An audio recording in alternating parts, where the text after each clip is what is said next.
Carl Gustav Jung. Psicología del Yoga Kundalini. Primera sesión. 12 de octubre de 1932. Dr. Jung. Damas y caballeros, acabamos de celebrar un seminario sobre yoga tántrico, y como un acontecimiento semejante siempre da lugar a malinterpretaciones, voy a dedicar algún tiempo a la discusión y aclaración de cualquier pregunta que puedan tener.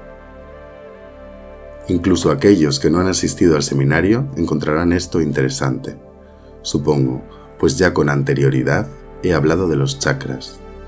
Además, en el estudio de nuestras visiones, hemos alcanzado la fase en que comienzan a operar símbolos análogos a los del yoga tántrico.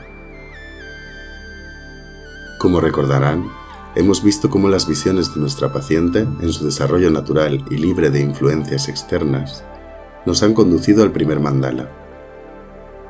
En la última sesión de nuestro seminario de primavera, les mostré un mandala que se había creado a sí mismo, el mandala del niño dentro de los círculos, así como los intentos de la paciente para unirse con el niño. Esto es ya un ingreso en el mandala, con lo que se inicia el simbolismo del yoga tántrico. No es, por tanto, irrelevante que discutamos este asunto ahora. Encaja bien con lo que hemos estado haciendo aquí. De hecho, nuestro seminario precedente nos ha conducido a la psicología del yoga tántrico, que hasta ahora he denominado psicología de los mandalas. Me referiré en primer lugar a la cuestión planteada por la señora Bellward. Entiendo que la klesa asmita contiene el germen de ser una personalidad, y la klesa tevsa el deseo de ser dos, u odio. ¿Se refiere el profesor Hauer aquí a la personalidad o a la individualidad? Y si ha constituido la personalidad, ¿cómo puede ser el odio arrancado de raíz? Bueno, existe la klesa de la división y la discriminación, del proceso de adquirir una personalidad, un ego, donde se da también el aspecto del odio. Las klesas son pulsiones, una forma natural e instintiva en la que la libido aparece por primera vez desde lo inconsciente. Es la energía psicológica o líbido, en su forma más simple de manifestación. Ahora bien, de acuerdo con la enseñanza tántrica, hay también una pulsión tendente a la producción de una personalidad, algo que esté centrado y separado de otros seres, y esto sería la klesa de la discriminación. Es lo que uno describiría en términos psicológicos occidentales como pulsión o instinto de individuación. El instinto de individuación se encuentra por todas partes en la vida, pues no hay vida en la Tierra que no sea individual. Toda forma de vida se manifiesta naturalmente en un ser diferenciado. De otro modo, la vida no podría existir. Hay una pulsión vital innata de producir un individuo tan completo como sea posible. Por ejemplo, un pájaro con todos sus colores y plumas y el tamaño que corresponde a esa especie determinada. Así es como la entelequia, la pulsión de realización, impulsa naturalmente al ser humano a ser el mismo. Si se le da una oportunidad de ser el mismo, con toda certeza se desarrollará hasta alcanzar su propia forma, si no hay obstáculos o inhibiciones de diferente tipo que le impidan realizar aquello que realmente está llamado a ser. Por ello, la klesa que contiene el germen de la personalidad puede igualmente denominarse klesa de individuación, porque lo que denominamos personalidad es un aspecto de la individuación. Aun cuando uno no llega a ser una perfecta realización de sí mismo, sí que se convierte al menos en una persona, y tiene, por tanto, una cierta forma consciente. Por supuesto, no se trata de una totalidad, es solo una parte, tal vez, y la verdadera individualidad de uno está todavía detrás del biombo, pero con todo, lo que se manifiesta en la superficie es indudablemente una unidad. Uno no necesariamente es consciente de la totalidad, y quizá ocurra que otra gente vea con más claridad en ti que tú mismo. Así pues, individualidad la hay siempre, está en todas partes. Todo lo que tiene vida es individual, un perro, una planta, cualquier cosa viviente. Solo que, por supuesto, dista mucho de ser consciente de su individualidad. Probablemente un perro tiene una idea extraordinariamente limitada de sí mismo, comparada con la suma total de su individualidad. La mayor parte de las personas son egos, independientemente de cuánto piensen en sí mismos. Pero al mismo tiempo son individuos, casi como si estuvieran individuados, porque en cierto sentido están individuados desde el comienzo mismo de sus vidas, solo que no son conscientes de ello. La individuación solo tiene lugar cuando eres consciente de ello, pero la individualidad está siempre ahí, desde el comienzo de nuestra existencia. Señora Baines. No logré entender de dónde viene el odio. Tessa. Dr. Jung. El odio es lo que divide, la fuerza que discrimina. Así ocurre cuando dos personas se enamoran. Al principio son casi idénticos. Hay una gran cantidad de participación mística, así que necesitan odio para poder separarse. Pasado un tiempo, todo se convierte en un odio salvaje. Adquieren resistencias uno frente a otro, a fin de forzar la salida del otro. En caso contrario, permanecen en un estado de inconsciencia común que simplemente no pueden soportar. Uno se da cuenta también de esto en el análisis. Cuando se produce una transferencia excesiva, pasado un tiempo aparecen también las correspondientes resistencias. Esto también es un cierto odio. Los antiguos griegos decían phobos, miedo, en lugar de odio. Decían que la primera cosa nacida había sido o bien Eros o bien Phobos. Unos decían que Eros y otro que Phobos, según sus temperamentos. Hay optimistas que dicen que lo real es el amor, y pesimistas que dicen que lo real es Phobos. Phobos separa más que el odio, porque el miedo obliga a escapar, a irse del lugar del peligro. Una vez, un hindú me planteó una cuestión filosófica. ¿Un hombre que ama a Dios necesita menos o más encarnaciones que un hombre que odia a Dios para alcanzar su salvación final? Bien, ¿qué responderían ustedes? Por supuesto, yo renuncié a dar una respuesta. Y él dijo, un hombre que ama a Dios necesitará 7 encarnaciones para llegar a ser perfecto. Y un hombre que odia a Dios solo 3, porque ciertamente pensará en Él y se aferrará a Él mucho más que el hombre que ama a Dios. Esto, en cierto sentido, es verdad. El odio es un pegamento terrible. Así que, para nosotros, la expresión griega phobos es quizás mejor que odio como principio de separación.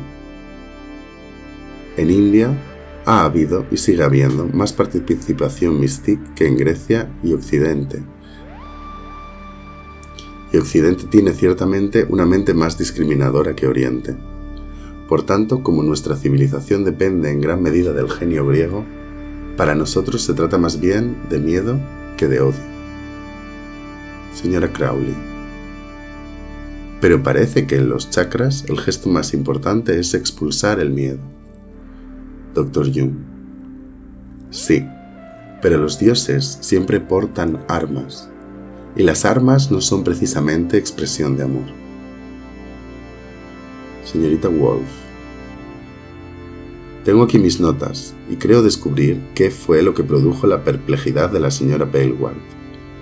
El profesor Howard dijo, en alemán, Hasserfüllte Schweigung. Pero esto no significa exactamente hacerse dos, sino más bien hacerse un sujeto frente a un objeto. Hay dos cosas. La traducción inglesa no es fácil. Dr. Jung. Entzweigung significa separación. El resto de la pregunta, señorita Paleward. Me pregunto si el yogin consideraría al estado de odio una condición necesaria para la constitución de la individualidad. Dr. Jung. Sí, no puede dejar de considerarlo así, porque todo el proceso del yoga, ya se trate de yoga clásico o de yoga kundalini, tiene naturalmente una tendencia a hacer del individuo algo uno, de la misma manera que el Dios es algo uno como Brahman, una unidad existente no existente. La pregunta sigue. ¿Y cuando ha constituido la individualidad, cómo podría ser el odio destruido de raíz? Señorita Wolf, el profesor Hauer habló de los dos aspectos de Klesa, en la condición imperfecta.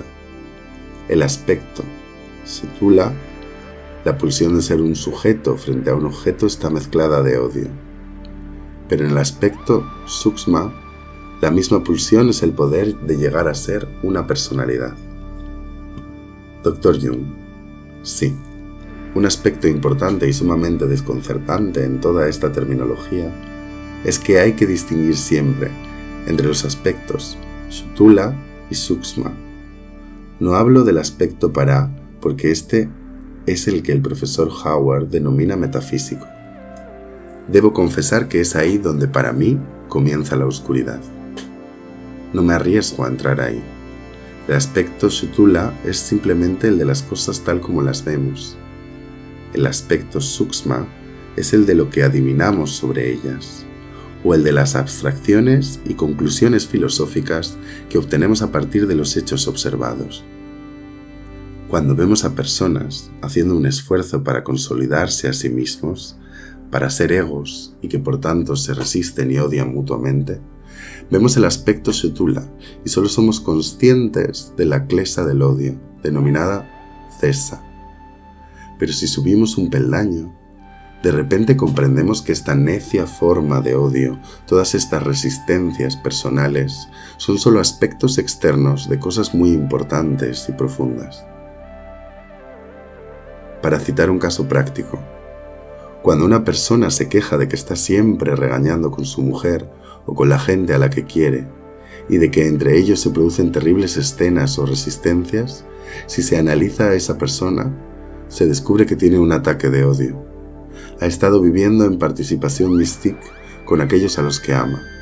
Se ha extendido por otras personas hasta hacerse idéntico con ellas, lo cual constituye una violación del principio de individualidad. Entonces se producen naturalmente resistencias, con objeto de mantenerlos separados. Yo digo, desde luego, es una pena que estén ustedes siempre discutiendo, pero no se dan cuenta de lo que pasa. Uno ama a alguien, se identifica con quienes ama y por supuesto prevalece sobre los objetos de su amor y los reprime mediante su propia identidad autoevidente. Los trata como si fueran uno mismo, y es natural que se produzcan resistencias. Es una violación de la individualidad de esas personas, y constituye un pecado también frente a la propia individualidad. Semejantes resistencias son un instinto enormemente poderoso e importante. Tienes resistencias, escenas y desengaños para que finalmente llegues a ser consciente de ti mismo, y entonces el odio desaparece. Este es el aspecto Sukshma. Si una persona entiende esto plenamente, lo aceptará y dejará de preocuparse. En otras palabras, cuando ama, sabe que pronto odiará. Por ello, sonreirá en la subida y llorará en la bajada, como Till Eulenspiegel. Comprenderá la paradoja de la vida, el hecho de que no puede ser perfecto ni siempre plenamente uno consigo mismo. Nuestro ideal es la unidad, tener en la vida situaciones absolutamente claras. Pero esto es imposible, pues resulta demasiado unilateral, y nosotros no somos unilaterales. Como ve, el proceso analítico arranca el odio de raíz, explicando el aspecto Sukshma, es decir, el aspecto vinculado al nivel del entendimiento, la abstracción, la teoría, la sabiduría. Y así es como aprendemos que lo que constituye un hábito deplorable, por ejemplo, o estados de ánimo inaguantables, o desavenencias inexplicables en el aspecto Sthula, es algo completamente distinto en el aspecto Sukshma. Y ahora una segunda cuestión. ¿Hay un correlato psicológico del Tattva y el Samsara?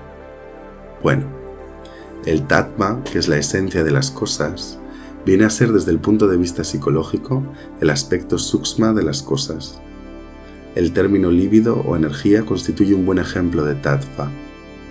No se trata de una sustancia, sino de una abstracción. La energía no puede ser observada en la naturaleza. No existe. Lo que existe en la naturaleza es la fuerza natural, como una cascada, una luz, un fuego o un proceso químico. Luego aplicamos el término energía, pero la energía en sí misma no existe, por más que uno pueda comprarla en las centrales eléctricas. Esto es solo una energía metafórica. La energía en sentido propio es la abstracción de una fuerza física, una cierta cantidad de intensidad. Es un concepto referido a las fuerzas físicas en su aspecto sukshma, donde no son ya manifestaciones sino tattva, esencia, abstracción. ¿Saben ustedes? La mente oriental tiende a concretar. Cuando llega a una conclusión o construye una abstracción, esto ya es una substancia, algo visible y audible que casi se puede tocar. Por el contrario, entre nosotros ese proceso resulta más bien espurio, como cuando un concepto como el de energía se populariza enormemente, hasta el punto de que acaba siendo empleado por cualquier obrero. Entonces, por supuesto, la gente da por hecho que la energía debe ser algo que uno puede embotellar, que se puede vender y comprar, así que debe de ser algo tangible. Aquí, la cualidad concretualista de la mente oriental aparece también entre nosotros, porque en realidad la energía no es algo sustancial. Se trata más bien de una conformidad de las cosas, o digamos, de la intensidad de varios procesos físicos o materiales. En Oriente, cuando alguien habla de tattva, lo concibe como algo ya existente y téngase presente como existencia plena. Como si un tattva pudiera realmente hacérseles visible. No sé si todo el mundo ha tenido una visión del tattva, pero bien podría ser. Porque pueden visualizar cualquier concepto, por muy abstracto que sea. Así, el tattva, que en Oriente es una cosa concreta, tiene entre nosotros un aspecto sukshma, es una abstracción, una idea. El concepto de energía es un ejemplo muy adecuado, pero hay por supuesto otras ideas del mismo tipo, como por ejemplo los principios de la gravedad o la idea del átomo o de los electrones. Todos estos son los equivalentes de los tattvas. En psicología, como digo, sería la libido, que también es un concepto. Y en cuanto al samskara, si lo entendemos como algo concreto, la verdad es que no tiene analogía posible entre nosotros. Somos incapaces de concretizar tales cosas. Es una enseñanza enteramente filosófica, que para nosotros tiene solo una cierta validez en la medida en que creamos en la migración de las almas, la reencarnación o cualesquiera condiciones preexistentes. Nuestra idea de la herencia sería algo semejante a la idea de samskara, como también nuestra hipótesis de lo inconsciente colectivo, porque la mente de un niño no es en modo alguno una tabla rasa. La mente inconsciente está saturada de todo un rico mundo de imágenes arquetípicas. Los arquetipos son condiciones, leyes o categorías de la fantasía creadora, y por tanto el equivalente psicológico del samskara. Pero tengan en cuenta que para la mente oriental, la doctrina del samskara es tan diferente de esta definición que tal vez un hindú se opondría a mi intento de comparación. En cualquier caso, las imágenes arquetípicas son lo más cercano que podemos descubrir. Dr. Reichstein. Quiero preguntarle sobre el aspecto de Sthula. Yo pensaba que Sthula era el aspecto más físico, mientras que Sukshma era el aspecto más psicológico, y no solo el abstracto, porque no puede ser percibido solo por el intelecto. Se trata de un peculiar tipo de ser relacionado con las cosas. Dr. Jung. Tiene usted mucha razón, pero el aspecto psicológico de las cosas implica también una filosofía sobre ellas. Por ejemplo, tome el aspecto psicológico de una silla. Tiene tanto un aspecto sthula como sukshma. Se trata de un fenómeno físico y como tal resulta obvia en su aspecto sthula, pero en su aspecto sukshma no es obvia. El aspecto sukshma es la idea, como ocurre en la doctrina platónica en torno al eidolón. El eidos de una cosa es el aspecto sukshma, solo que en Platón podemos percibir todavía concretizaciones. Afirma que todas las cosas son derivadas o imitaciones imperfectas de los eidola que se guardan en una suerte de almacén celestial en el que están los modelos de toda cosa existente. De esta manera, todas las formas de nuestro mundo empírico procederían de dichos eidola. Esta idea es el aspecto sukshma, o si lo prefiere, la psicología de las cosas. Pero para nosotros, las ideas platónicas, que Platón consideraba realmente existentes, son conceptos psicológicos o incluso meras ilusiones y supuestos. Porque incluso si aceptamos que hay un almacén celestial semejante en el que existen realmente los modelos de las cosas, no tenemos la menor seguridad al respecto. Pensar de este modo no produce la cosa. En cambio, cuando la mente primitiva piensa una cosa, ésta existe. Un sueño, por ejemplo, es para ellos tan real como para esta silla. Ellos tienen que poner gran cuidado para no pensar ciertas cosas, pues el pensamiento puede convertirse fácilmente en realidad. También nosotros seguimos procediendo así, cuando, por ejemplo, decimos algo y simultáneamente tocamos madera. Señora Diebold, ¿el aspecto sukshma se correspondería con la cosa en sí de Kant? Dr. Jung. Sí, como también su empleo del término noumenon. El noumenon es la idea, la esencia espiritual de una cosa. Kant, sabe usted, era ya un hombre muy crítico, y en su crítica de la razón pura, dice que la cosa en sí, das Ding an sich, es un concepto límite puramente negativo, que no garantiza que dicha cosa exista en modo alguno. Simplemente emplea ese concepto para expresar el hecho de que tras el mundo de los fenómenos hay algo sobre lo cual no podemos decir nada. Pero en sus cursos de psicología habló de una pluralidad de noumena, de la existencia de muchas cosas en sí, lo cual constituye una contradicción con su crítica de la razón pura.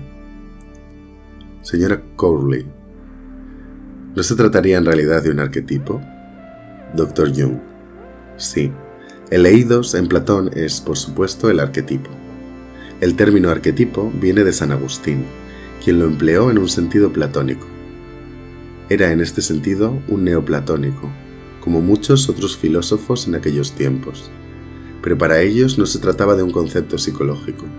Las ideas eran pensadas como algo concreto, esto es, hipostasiadas, que es una palabra excelente. Dense cuenta de que hipostasis no es lo mismo que hipótesis. Una hipótesis es una asunción que yo hago, una idea que me he formado para intentar explicar hechos, pero en todo momento sé que se trata de algo que simplemente supongo y que mi idea sigue necesitando una prueba. Hipótesis significa poner algo que no está ahí como soporte de otra cosa.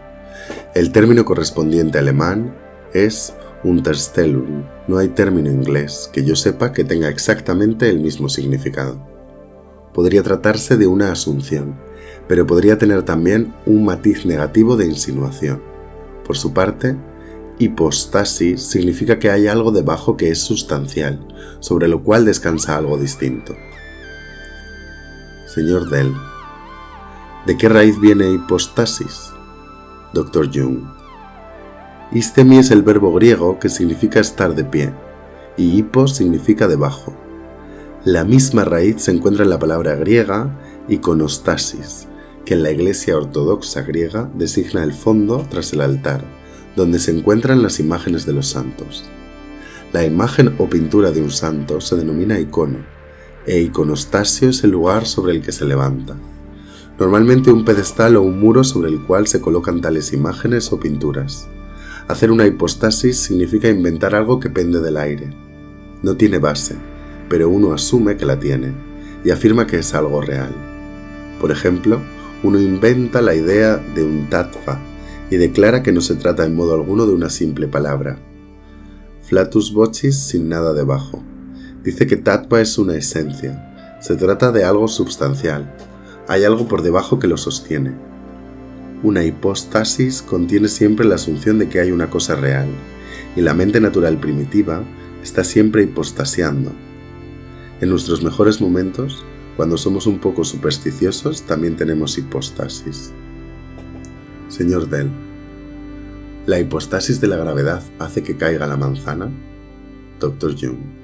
Sí, se asume que la cosa existe y eso hace que la manzana caiga.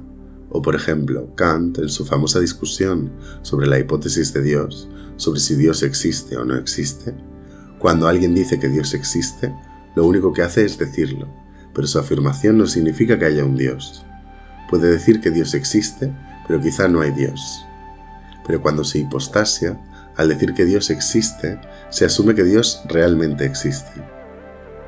Se produce a Dios, con lo cual existe realmente. Uno puede producir una gran cantidad de situaciones desgraciadas simplemente afirmando que algo es de determinada manera. Esto es lo que hace el animus, y lo que uno siempre objeta al animus. Oh, yo pensé que... Y sucede que la casa se quema porque uno pensó que había apagado el fuego, pero por desgracia la casa se ha quemado. Señora Baines, ¿no es cierto que todos los principios heurísticos tienden a convertirse en hipostasis? Dr. Jung. Hay un riesgo de que así ocurra, ciertamente. Tan pronto como una hipótesis ha dado prueba de su aplicabilidad, tiende a convertirse en verdad, a convertirse en hipostasis, y nos olvidamos por completo de que es solo una hipótesis, una teoría intencionada y arbitraria de nuestra parte. Dr. Kreinfeld.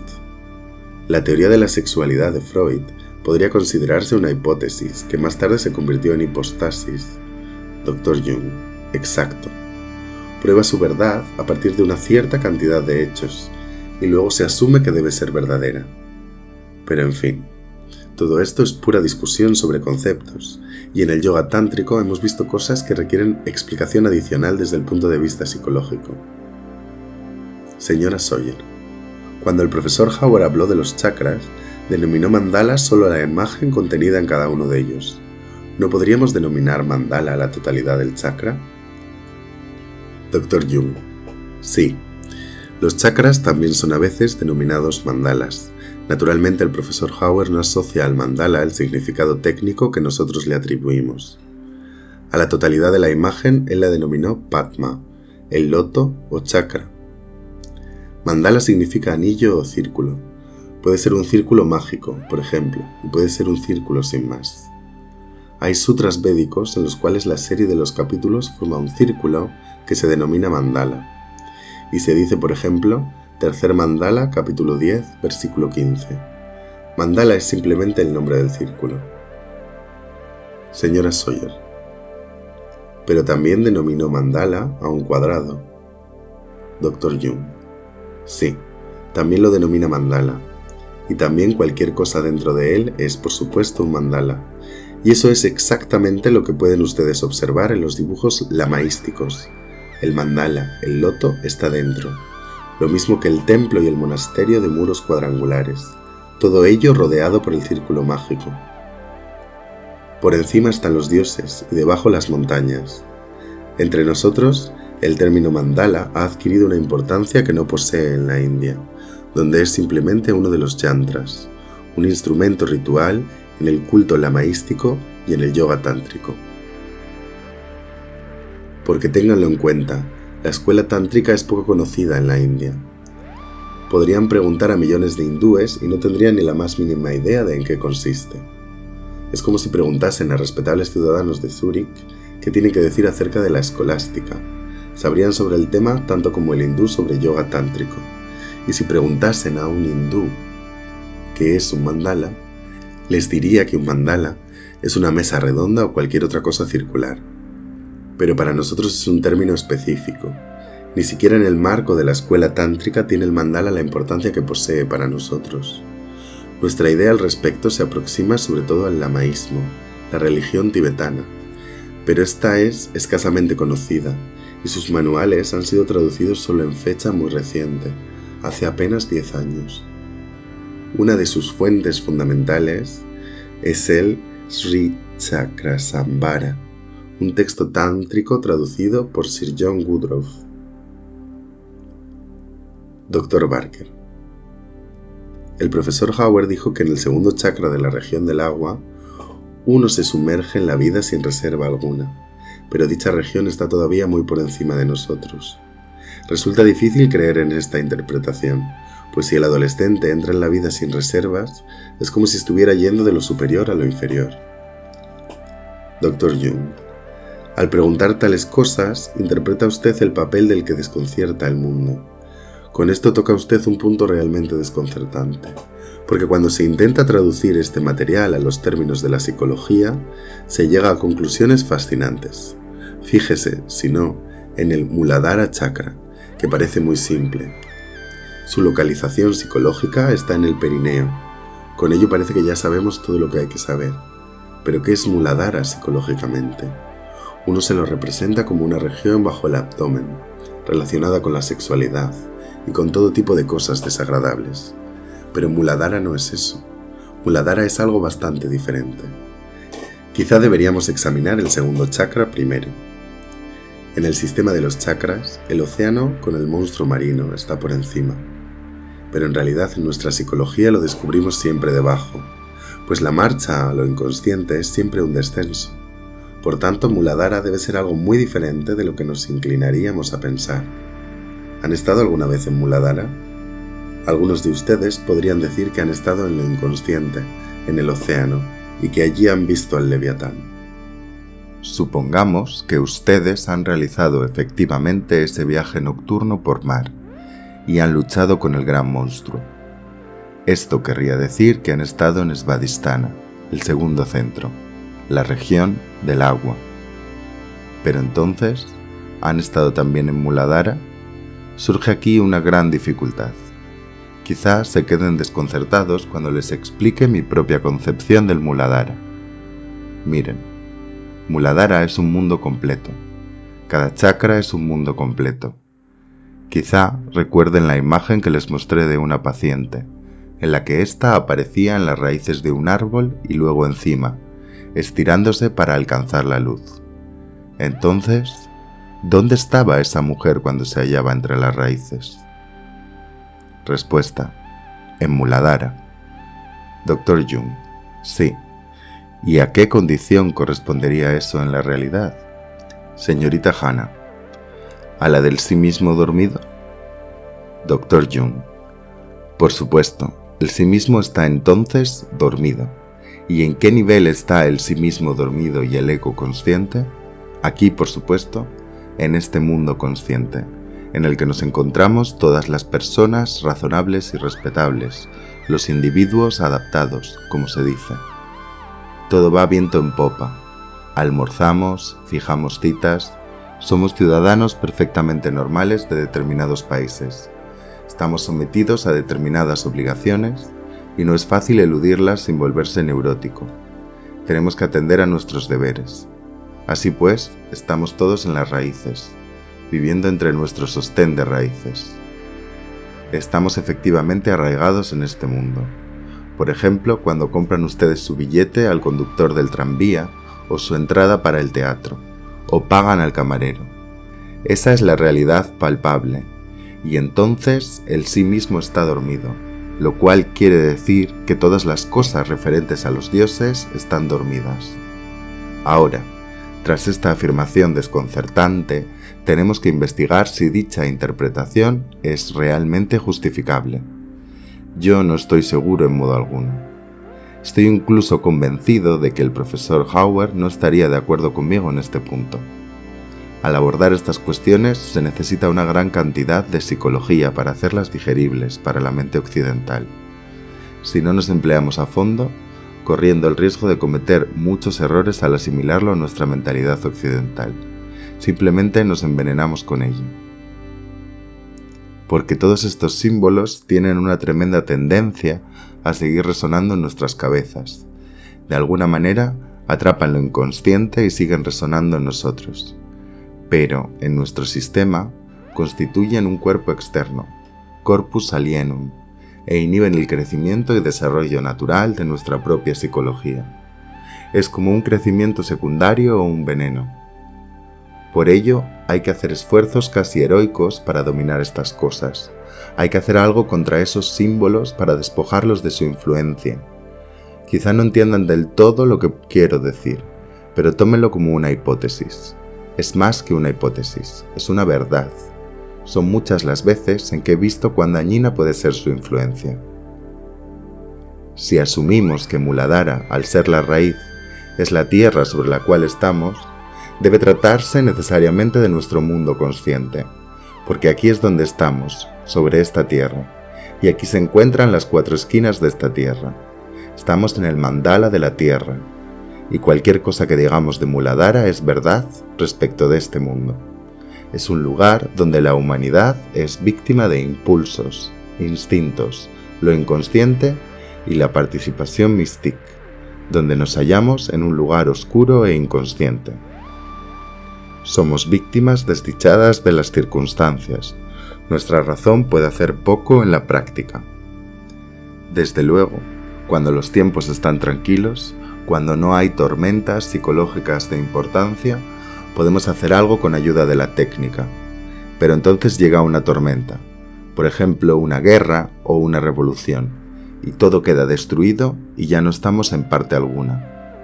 Más aún, cuando nos hallamos en este espacio tridimensional, hablando con sentido y haciendo cosas que aparentemente tienen significado, somos no individuales, somos meros peces en el mar. Solo en ocasiones tenemos un vislumbre del siguiente chakra. Algo sucede en ciertas personas los domingos por la mañana, o quizá incluso una vez al año, por ejemplo en Viernes Santo, y sienten una leve pulsión de ir a la iglesia. Muchas personas, en cambio, tienen la pulsión de irse a la montaña, a la naturaleza, donde tienen otro tipo de emoción. La bella durmiente experimenta un leve sobresalto. Algo de lo que no podemos dar cuenta se inicia en lo inconsciente.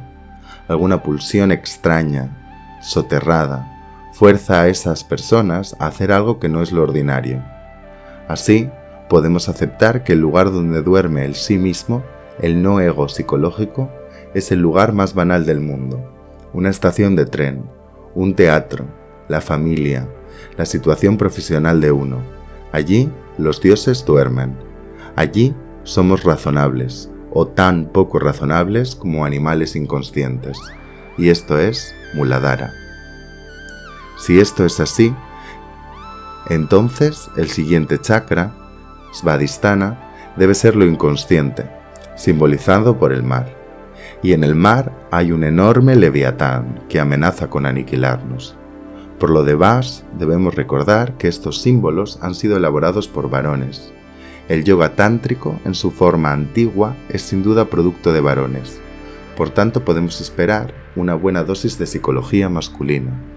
No debe sorprender, en consecuencia, que en el segundo chakra aparezca la media luna, que es naturalmente un símbolo femenino. Por tanto, el conjunto se presenta en la forma del Padma o loto, y el loto es la yoni. Padma es simplemente el nombre hierático, la metáfora que alude a yoni, el órgano femenino. Señora Sawyer, el profesor Howard dijo que la luna creciente no era un símbolo femenino, sino que pertenecía a Shiva. Dr. Jung, esto es así en Oriente, y si pregunta usted a un hindú por estas cosas, nunca admitiría la posibilidad de situar Muladhara por encima de Svadhisthana. El punto de vista es absolutamente diferente. Si les pregunta por la analogía con el sol, la rechazarían igualmente, pero se puede mostrar que el simbolismo del mito del sol está también aquí. Señora Crowley, su simbolismo no puede ser el mismo que el nuestro. Sus dioses están en la tierra. Dr. Jung, naturalmente, mire usted. Para un hindú, lo normal es no hallarse en este mundo. Por tanto, si asimila usted estos símbolos, si se mete en la mentalidad hindú, se pone usted cabeza abajo, se pone usted al revés. Ellos tienen lo inconsciente arriba, nosotros abajo. Todo es justo lo contrario.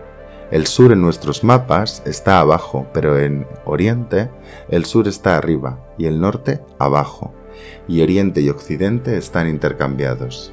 Es justo el sentido opuesto. Pues bien, el segundo centro tiene todos los atributos que caracterizan lo inconsciente. Por tanto, podemos aceptar que la vía de salida de la existencia Muladhara conduce al agua. Un conocido mío, no analizado, ha tenido con bastante frecuencia sueños interesantes que representan esto. Todos ellos idénticos. Se veía a sí mismo yendo por un camino, una callejuela o un sendero, bien en vehículo o a pie. El sueño siempre comenzaba con un movimiento semejante. Y entonces, para su gran asombro, todos estos caminos conducían inexorablemente al agua, al segundo chakra. Por ello, la primerísima demanda de todo culto mistérico ha sido siempre acudir al agua, a la fuente bautismal. El camino hacia cualquier desarrollo superior pasa siempre por el agua, con el peligro de ser devorado por el monstruo. Nosotros, hoy en día, diríamos que no es este el caso del bautismo cristiano, pues ser bautizado no entraña peligro alguno. Pero si analizan ustedes los hermosos mosaicos del baptisterio ortodoxo de Rávena, que data del siglo IV o de comienzos del V, cuando el bautismo era todavía un culto mistérico, verán 4 escenas pintadas en el muro.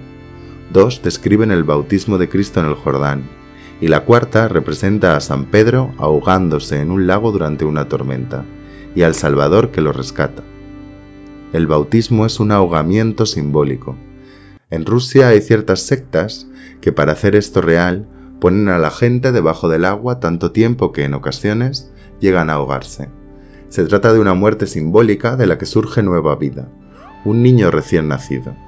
Los iniciados, a menudo, son después alimentados con leche, como ocurría en el culto de Atis, en el que tras bautizarse la gente era alimentada con leche durante 8 días, como si fueran bebés, y luego recibían un nuevo nombre. Así pues, el simbolismo del chakra Svadhisthana es la idea universal del bautismo por agua, con todos sus riesgos de morir ahogado o devorado por el Makara. Hoy en día, en lugar de mar o leviatán, decimos análisis, que es igualmente peligroso. Uno se sumerge bajo el agua, se familiariza con el leviatán que allí habita, y esto se convierte en fuente de regeneración o de destrucción. Y si esta analogía es verdadera, también debe serlo la analogía del mito solar, porque toda la historia bautismal se encuentra en el mito solar. El sol vespertino se hace viejo y débil, y por ello se ahoga, se hunde en el mar de Poniente, viaja bajo las aguas, el viaje marítimo nocturno, y surge renacido en Oriente por la mañana. Así, yo llamaría al segundo chakra el chakra o mandala del bautismo, o del renacimiento, o de la destrucción, sea cual sea la consecuencia del bautismo. Podemos decir también algo sobre los detalles de este chakra. El rojo ardiente se entiende perfectamente.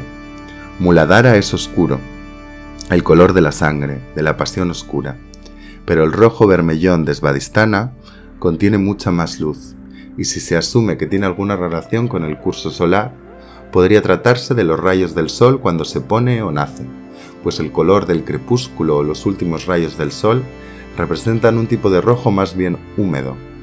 Entonces, tras el segundo centro, podríamos esperar la manifestación de una vida recién nacida, una manifestación de luz, intensidad y alta actividad, y eso sería Manipura. Pero antes de hablar de este centro, debemos completar el estudio del segundo chakra. Resulta característico que en Oriente no sitúen estos chakras bajo nuestros pies, sino por encima. Nosotros situaríamos Muladhara por encima, pues es nuestro mundo consciente, y el siguiente chakra estaría por debajo. Lo sentimos así porque nosotros realmente comenzamos arriba. Aquí todo está cambiado. Nosotros comenzamos en nuestro mundo consciente, por eso podemos decir que nuestro Muladhara podría no estar abajo en el vientre, sino arriba en la cabeza. Como pueden ver, esto pone todo cabeza abajo. Señora Sawyer. Pero en lo inconsciente ocurre lo mismo. Dr. Jung. Aquí viene lo inconsciente, en el que les systèmes se touchent. Aquí todo es a la vez sí y no, y el Muladhara está tanto arriba como abajo. Hallamos una analogía en el sistema tántrico de los chakras. ¿Cuál es la analogía entre Ajna, el centro supremo, y Muladhara? Es algo muy importante. Señorita Fierce. La unidad de Shakti y Shiva. Dr. Jung. Sí. Kundalini está unido en el Linga en Muladhara, en el estado de la Bella Durmiente. Y la misma condición se da también arriba, en el centro Ajna, donde la Devi ha regresado al Dios y son nuevamente uno. De nuevo aquí se hallan en la condición creativa, pero en una forma enteramente diferente. Están igualmente unidos abajo y arriba. De esta manera los dos centros pueden intercambiarse. Advierten que, al adaptar este sistema a nosotros mismos, debemos comprender dónde nos hallamos antes de poder asimilar algo semejante. En nuestro caso, da la impresión de que es exactamente lo contrario. No ascendemos a lo inconsciente, sino que descendemos. Es una catabasis. Así ha sido siempre. Los antiguos cultos mistéricos a menudo se celebran bajo tierra. Uno lo ve en las iglesias viejas cristianas, en la cripta bajo el altar, la subiglesia, en la misma iglesia que el Spalenum del culto mitraico, que era una cueva, o la habitación donde se realizaba el culto a Mitra. Se trataba siempre de un lugar bajo tierra, o de una gruta auténtica. El culto de Atis también se realizaba en grutas.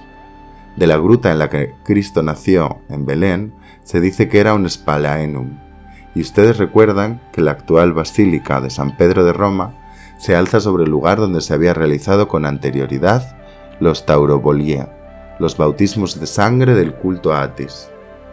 Además, los sumos sacerdotes del culto a Atis portaban el título de papas, título que luego tomó el pontífice cristiano que hasta entonces era simplemente el obispo de Roma.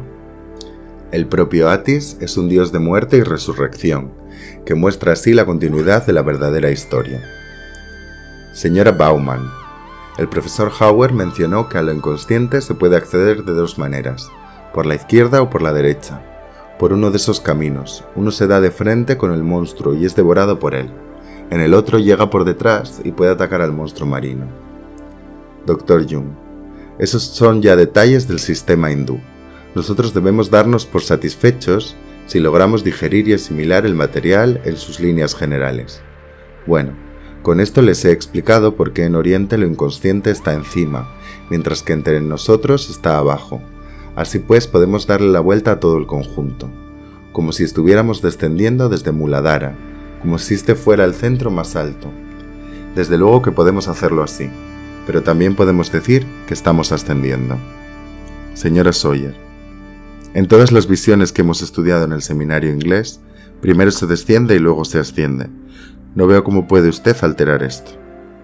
Dr. Jung, si se comienza en el Muladhara se desciende, porque Muladhara está entonces arriba.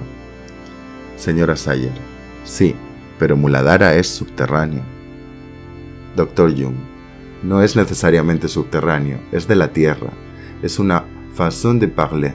Estamos sobre la tierra o dentro de la tierra. La mujer enredada en las raíces está enredada en su vida personal.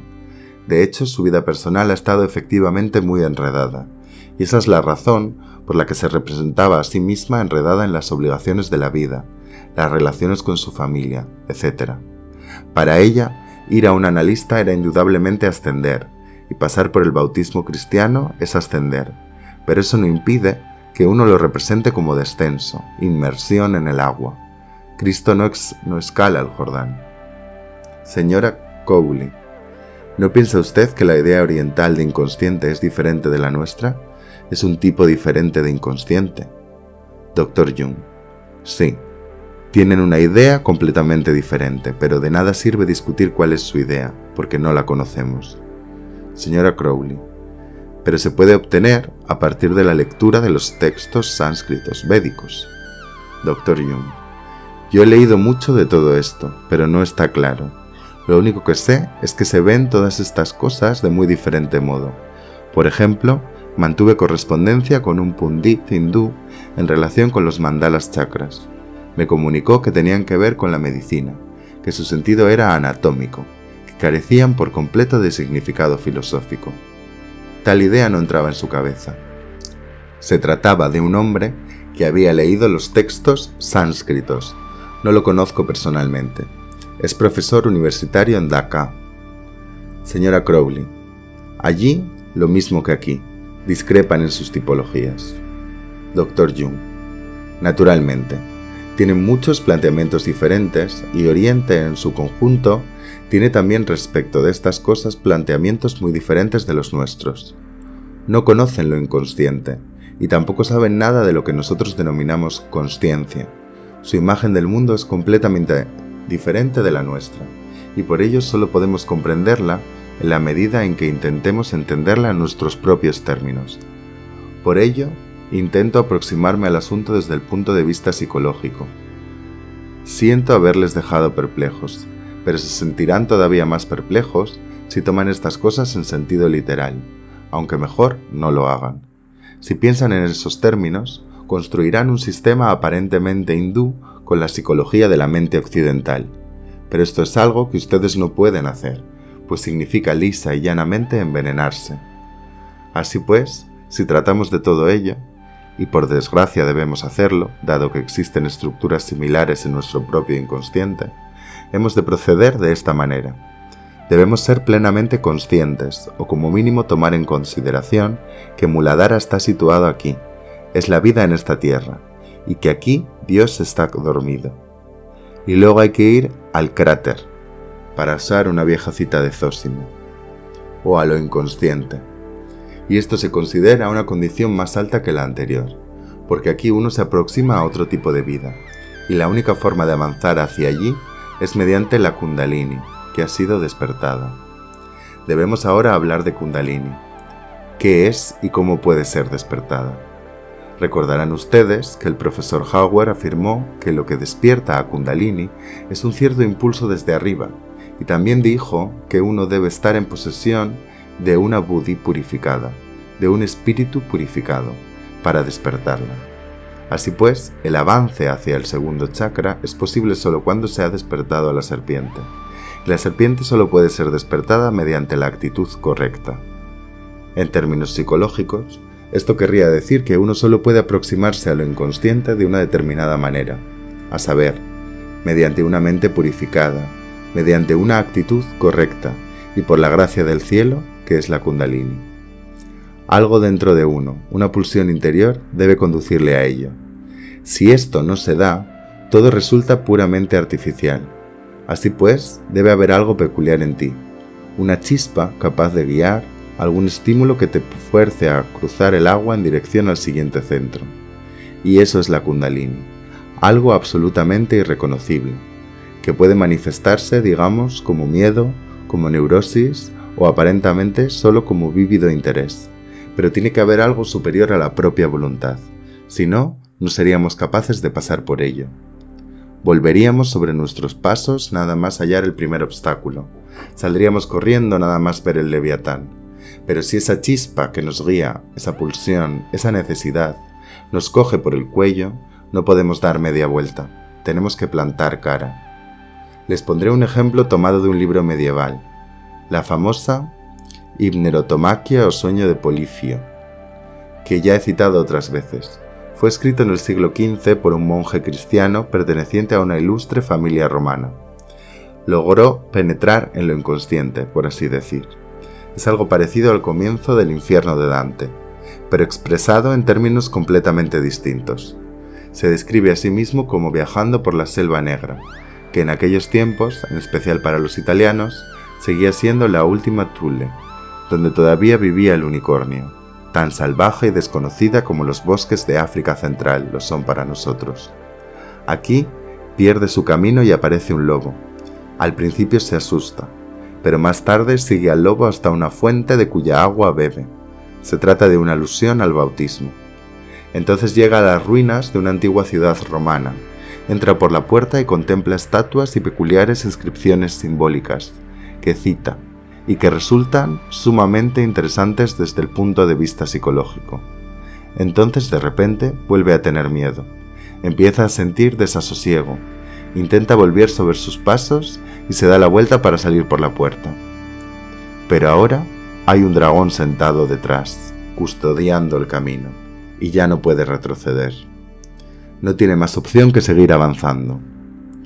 El dragón es Kundalini, Como ven, Kundalini, en términos psicológicos, es aquello que nos impulsa a realizar las mayores aventuras. A veces uno se dice, maldita sea, ¿cómo se me ocurrió intentar semejante cosa? Pero si me doy la vuelta, mi vida queda despojada de toda aventura. Mi vida ya no es nada, ha perdido su encanto. Es la búsqueda la que hace visible la vida. Y esto es Kundalini, la pulsión divina. Por ejemplo, cuando un caballero medieval realizaba hazañas maravillosas, como los grandes trabajos de Hércules, cuando combatía dragones y liberaba doncellas, todo lo hacía por su dama. Ella era Kundalini. Y cuando Leo y Holly van a África en busca de She, y She les impulsa a realizar las más extraordinarias aventuras, eso es Kundalini. Señora Crowley, ¿el ánima? Dr. Jung, sí, el ánima es Kundalini. Y esa es justamente la razón por la que sostengo que este segundo centro, pese a la interpretación hindú de la luna creciente en términos masculinos, es intensamente femenino. El agua es el vientre del renacimiento, la fuente bautismal. La luna es, por supuesto, un símbolo femenino. Es más, tengo en casa una imagen tibetana en la que Shiva está pintada en forma femenina, bailando sobre los cadáveres en el cementerio. En todo caso, la luna viene siempre caracterizada como receptáculo de las almas de los muertos. Estos parten para la luna tras su muerte, y la luna da a luz a las almas en el sol. Primero se llena de almas de difuntos, la luna llena, embarazada, y luego se los entrega al sol donde las almas alcanzan nueva vida. Mito maniqueo. Así, la luna es un símbolo de renacimiento. Por tanto, la luna en este chakra no está por encima, está debajo, como con una copa de la que fluye la ofrenda de almas a los chakras de arriba, Manipura y Anahata. Como ven, aquí está de nuevo el mito solar.